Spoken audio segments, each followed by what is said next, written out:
I don't know if I've said this before, so it's worth trying again. There, maybe that's better. In studying the chemtrail, the etheric weather engineering of a cone, of a rotating cone, I've come to the conclusion that a cone is 1/2 of an hourglass, and an hourglass geometry represents an alternating cycle of a sine wave, in which the two bases of either cone, as farthest from the center point where the two apexes meet, is the two extreme points of an AC cycle when either it goes to the extreme positive or the extreme negative. And the center point where the two cones meet, their apexes meet, are the two crossover points, the baselines, that are reached twice during each AC cycle. In North America, that would be twice during 1/60th of a second. And it's at that baseline that we have the basis of Tesla's switching circuit technology, in which the voltage is, when you start the next phase, when it crosses the baseline and goes in the opposite direction, the voltage leaps ahead of the current and is already at the destination, and the current is a ways to catch up. And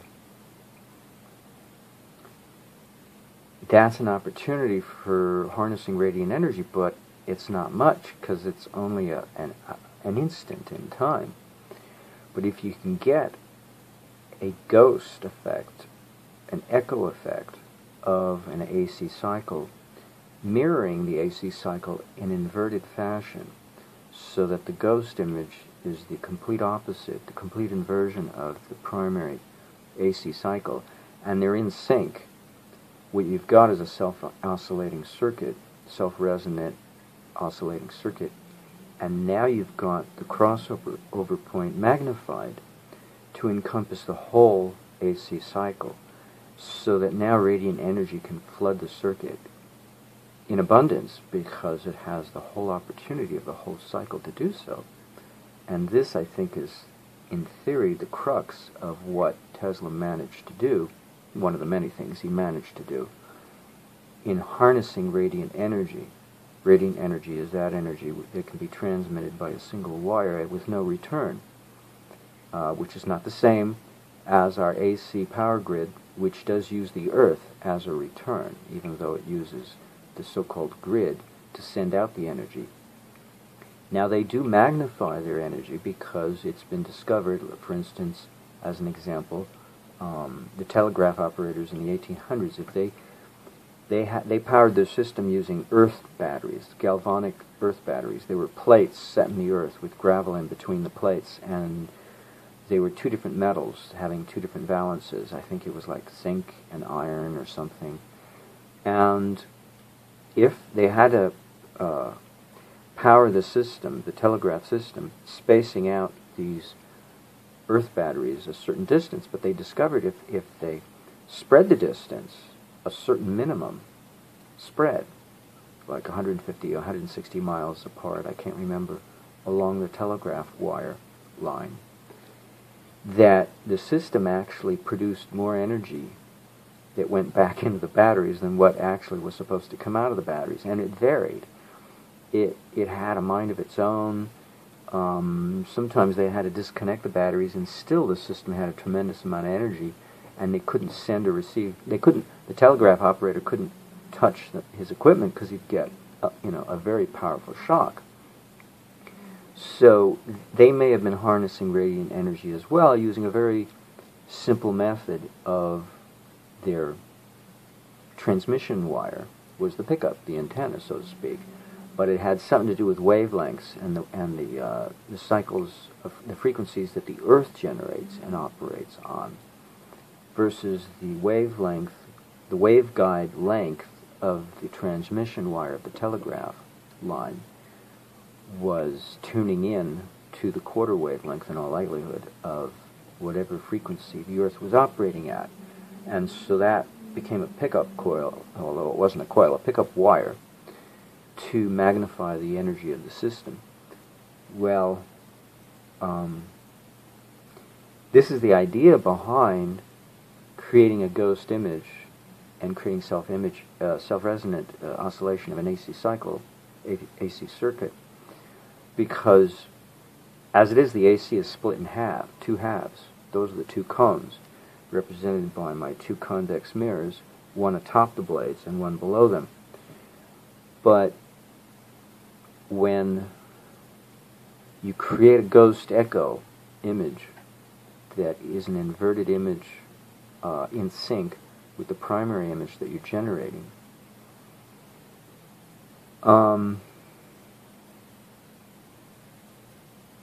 I don't know, somehow I got this idea off of the quarter wavelength phenomenon. I'm not sure I can remember how or why.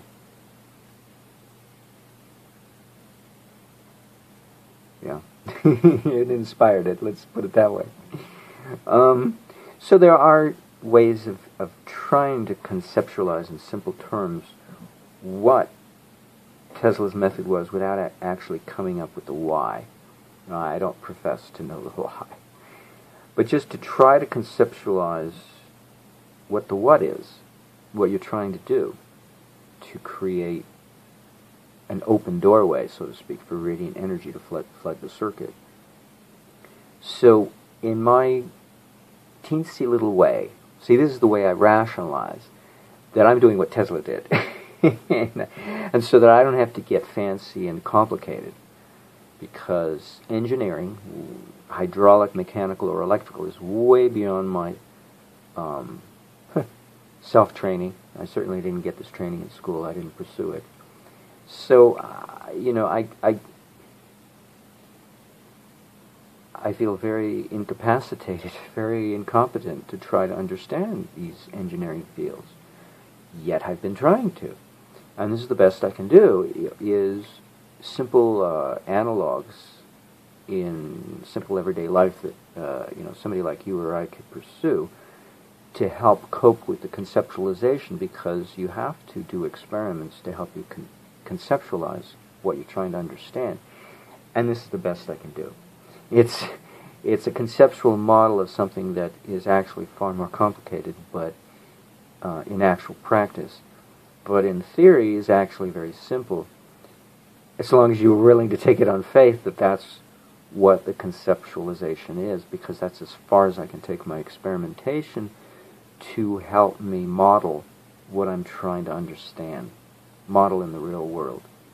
And so I use my etheric weather engineering of Trevor Constable's conic section idea to help me understand an electrical engineering phenomenon, because I really don't have the wherewithal to devote myself to electrically experimenting to better understand what Tesla was doing, or what Bedini does with his switching, with his replication of the concept that Tesla was using in his switching circuits, because it's the basic concept is a switching circuit. You have the potential for getting more out of the system than what you put into it, because you're dealing with voltage and current out of phase with each other to such an extreme degree that if they get 180 degrees out of phase, that's when the power gain occurs. And that's why I say total inversion, because that's 180 degrees. And that's what Charlie said about TM.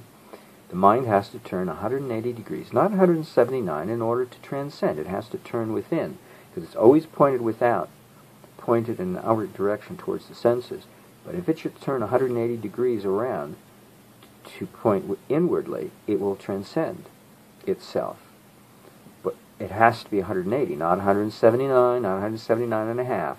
It's got to be a full 180 degree turnaround. So that began to sound like what Tesla had done, because all these people dealing with quarter waves are dealing with the inversion of the half cycle of an AC cycle. They're dealing with the half of the half, namely a quarter. And when you're dealing with the quarter, it sounded like the potential for inversion was lurking about, making it possible to conceptualize what is required. Total inversion of an AC cycle means dealing with a quarter of the entire phase. Okay.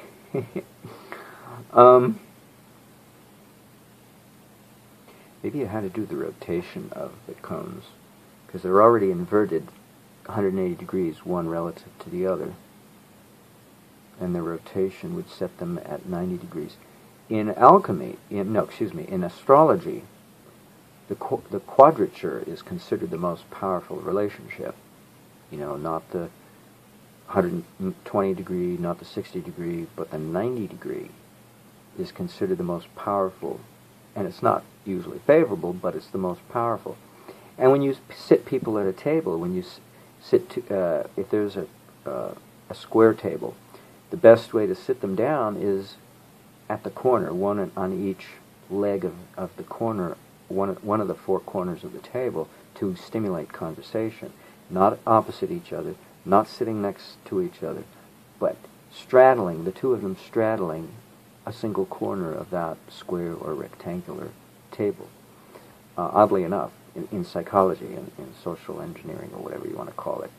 So this idea of the quarter wave is a very basic idea, and it seems extrapolatable to all kinds of disciplines, what it can do to harness energy, harness extra energy, to pump more energy into the system than what you've got already there. It's just a concept that we kind of take for granted and overlook, and we don't even realize it's so powerful and so simple in its features. It's applying it in the details that could get a little more hairy if you want it to be, you know. If you're getting into electrical engineering, of course, it's going to be automatically, or hydraulic engineering or mechanical engineering. That's why I think there's a lot more to Bessemer's wheel than what we can imagine, because I think the wheel is merely what came out at the output end to fake people into thinking it all had to do with wheels, but I think it had to do with reciprocating piston, which, you know, a reciprocating piston has two strokes to it, and they're at odds with each other, the two strokes, 180 degrees at odds, and so there you have the possibility, again, of exhibiting an AC cycle, just like in an electrical circuit. So, anywho, but whatever he did, he kept hidden so nobody would know. But it made a lot of clanking noises, so I think it was a reciprocating piston idea that he was utilizing somehow inside his system, you know, and probably gravity as well. I mean, you know, oh yeah, I've covered this in another video, that's right. That Croatian guy who put a pendulum on the end of a lever. Yeah, because that's a reciprocating action, and yet he's using gravity. So, you know, Bessemer's wheel, there are ways of conceptualizing the possibility of how it ran itself. But anyway.